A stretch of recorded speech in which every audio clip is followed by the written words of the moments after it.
Hey, welcome back to the channel, guys. Today we're talking about the Sionyx Aurora night vision camera and why you probably shouldn't buy it. Or maybe you should, I don't know. But stay tuned to the end of the video. I'm going to give this camera away to a lucky person on our social media. Details will be at the end of the video. So, I've had this for a couple months.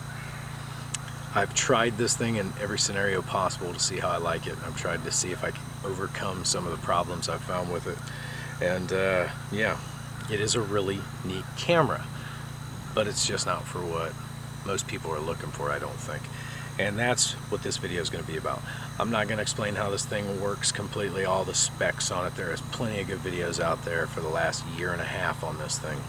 But I keep seeing this thing pop up on social media and pop up on advertisements with capabilities that it just doesn't really have. And that's what I want to talk about. So what is this thing? It is a night vision camera, not a night vision device. So it is not ITAR regulated, which means you can travel with this thing. And it is a lot cheaper than night vision. And that's what I'm afraid a lot of people look at. You want to get into night vision, and this is a great budget option. If you are not familiar with night vision, you need to do some research. Get out there on some of these channels, look up stuff about night vision, learn about it before you spend the money. There is no such thing as budget night vision. There is, but it's not worth your money. You're going to be highly disappointed with the product you get, and you're going to end up wanting something else or not using what you got. Good night vision runs from $4,000 on up past $20,000. Now you've got your monoculars, you've got dual tubes, you've got quad tubes, all kinds of crazy stuff out there. Some stuff civilians can't buy, most of it you can, but it's going to cost you some money. Now, real night vision, like dual tubes, is going to run you 6 to 10 grand up. A PVS 14, which would be equivalent to this if this was what they say it is going to run you about $3,500 to $4,500, maybe a little more, sometimes a little less. And you can find used ones out there. Another thing you have to be very careful of. Buying used night vision can be scary because you don't know how many hours have been on the tubes. You don't know what kind of abuse it's taken. So just be careful. Find a reputable company.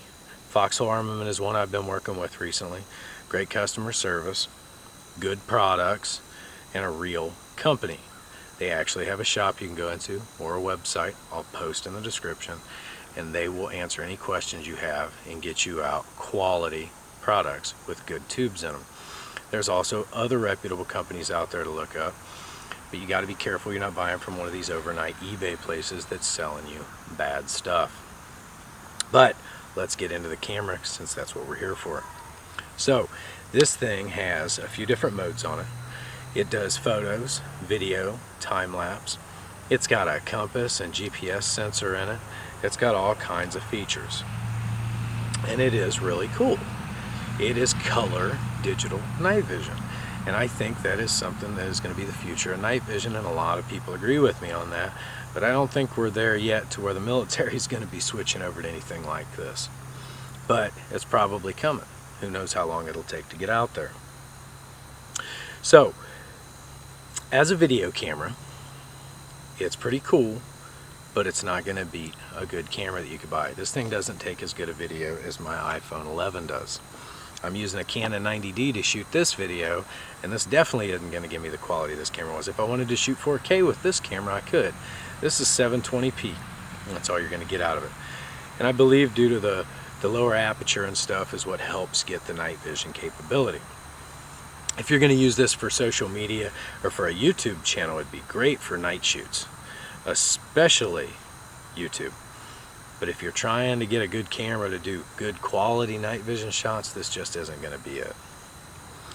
Now, the thing that I think a lot of people are wanting to get into with night vision on this is why I wanted to do this video. So they offer a weapons mount on their website, and you can helmet mount this. I think they sell this for $49.99 on their website. I'll post on the screen if it's different. And it's just a basic metal block that fits on your Picatinny rail, and you can screw this onto the camera. Is it usable for that? No, not at all. A lot of people might argue with me because you're going to see videos and pictures of guys doing this. You can put this behind an EOTech or an aim point with night vision capability, but there's no eye relief. So to use this on your rifle, you have to push this against your face. If you hold it away from your face, you can barely see the screen. Have you ever shot a rifle with a scope pressed against your face and walked away without a black eye, a cut, or a very uncomfortable feeling? Because there's no way I want this bashing into my face every time I take a shot. It's dangerous. It could be harmful to you. It's definitely not a comfortable option. So can you do it? Yes. Should you do it? Absolutely not. Do not mount this thing on a weapon.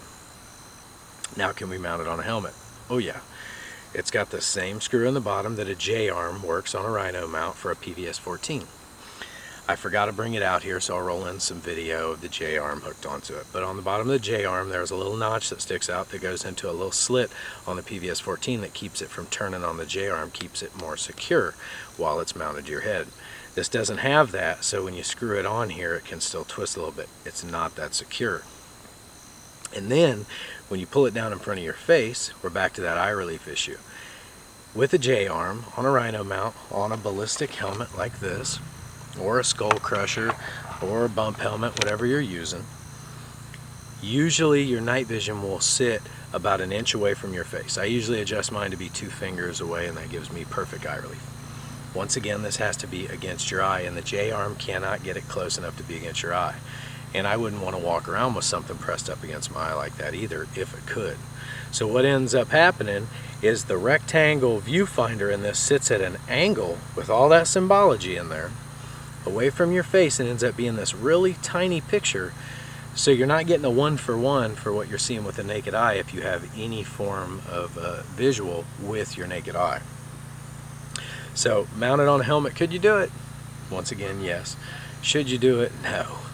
And if you did, be really careful, because walking around with this thing, you're probably going to face plant, and yeah, this is going to smash into your face. So this is not a good thing to get if you want night vision.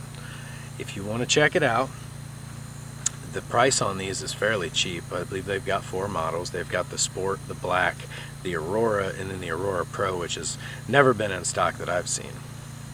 And this runs about $800 MSRP, I think. You can probably buy it for $600 everywhere that sells it. Even off their website, they do rebates and stuff. So, once again, it's a pretty cool device to walk around as a monocular and be able to see at night in color if you've got lume. That's the last thing I want to talk about. If you don't understand how night vision works, you need some form of light to make it work. Usually starlight, ambient light from cities, or moonlight being the best. So if we have a full moon, 100% illumination, night vision, real night vision, everything is going to be almost too bright. It's crazy. With this, you're going to get the nicest color picture you can out of a 720p camera, which is pretty cool walking around with it if you're holding it, not mounted to a helmet. Anything below probably 40% lume, less than half a moon, this thing starts to get real scintillated. Now, so does real night vision. If you've got 0 lume out, overcast sky, no starlight, real night vision is going to be very degraded as well, or highly degraded. But you're still going to be able to see. It's just going to be very scintillated. With this, you're going to see nothing. Overcast sky, no lume. It looks like an old TV static screen, but kind of in color. You can't see anything. So it definitely isn't as sensitive, or does it work as well as real night vision in low light situations. But if you've got a little bit of light out there, or maybe an IR flashlight, a regular flashlight, whatever kind of light you need to project out there, you'd be able to use it in that situation. Anyway, guys, check them out on their website if you want. I don't know if there's any other places that sell these right now. Once again, cool product, just not what you're looking for if you're trying to get night vision or get into night vision. So, now that I went over all that, let's talk about giving it to you. So we've done 3 giveaways on the channel so far. They've worked out pretty good. One of them we raised money for lung cancer research, raised a good amount of money and got that sent off. But this one's going to be pretty simple. All you got to do is like us on Facebook or Instagram. Do both if you can, but you only have to do one or the other. Subscribe to the YouTube channel and wait until December 25th. On December 25th at 5 o'clock Eastern, I'll post a video. In that video, we will announce a winner. We'll use a random name generator like we've used in the last few giveaways. We'll announce that you've won, we'll contact you, and we'll ship this off to you at no charge. So if you're interested, check us out on social media. We'll post this over there as well, and you can respond to it. Guys, thanks for watching the video. Give us a thumbs up if you like the video. Talk about in the comments if you've used this thing. If I'm full of crap and you think it's better than I just said, or maybe it's worse than I said, let's talk about it in the comments a little bit. Other than that, appreciate you watching. We'll see you on the next one.